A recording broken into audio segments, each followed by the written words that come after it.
Now, you might remember last year the story of a 15-year-old black girl being strip-searched by police in her school. It caused national outrage. Well, it sparked an investigation by the Children's Commissioner, which has now found equally shocking reports. What we thought we'd do tonight was revoice some of those quotes from children who took part in that investigation. Have a listen. Someone walked into the school where I was supposed to feel safe, took me away from the people who were supposed to protect me and stripped me naked while on my period.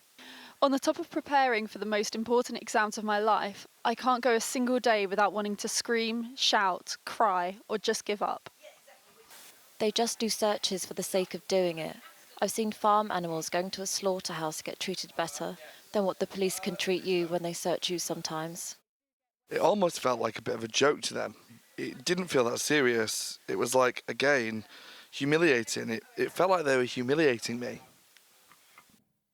Well, nearly 3,000 children were strip-searched in England and Wales. This is between 2018 and 2022.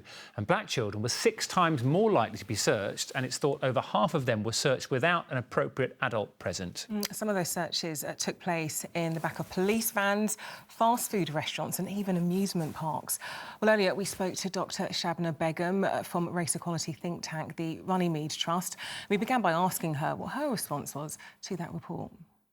Well, the report is clearly damning. We've got nearly 3,000 children who are being strip-searched by police officers without an appropriate adult present, often in locations like a chicken shop, fast food outlets, often in the back of police vans. And for us at the Runnymede Trust, we know that black children are disproportionately impacted by this, so they're 6 times more likely to have been strip-searched.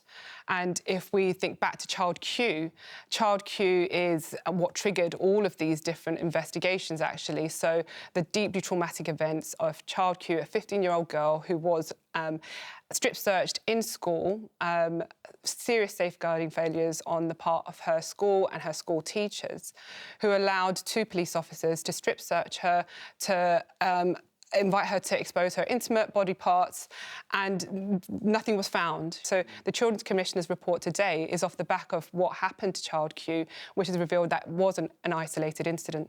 So what does it tell you then that this report also revealed that more than 50% of children who were strip-searched, nothing was found? There was no evidence in terms of what they were looking for during that strip search. Nothing was found. What does that tell you? Well, that tells us that there is a reckless use of this power, that we have police officers who are using what should be an exceptional power to strip search children only in the most serious incidents where there is harm to that child or to others, where they should be using it. Clearly, that's not what's happening. Clearly, what we're seeing is police officers using that power in a way that has been described as humiliating, as being used as a tool to actually show kind of active disrespect to some of these children in these communities.